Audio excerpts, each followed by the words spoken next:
আগামী শারদীয় দুর্গাপূজায়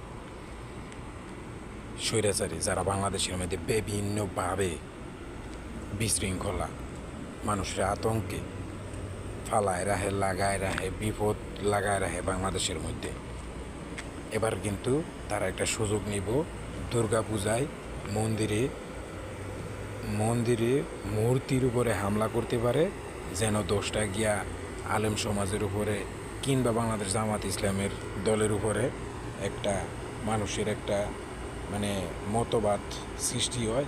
এমন একটা চিন্তা কিন্তু যারা স্বৈরাচারী বা আগের দোসর ছিল, বা আপনার মনে করেন যে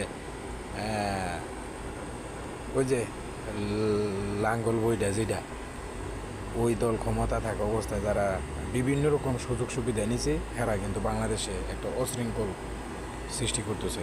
আপনারা সবাই সতর্ক থাকবেন, সাবধান থাকবেন।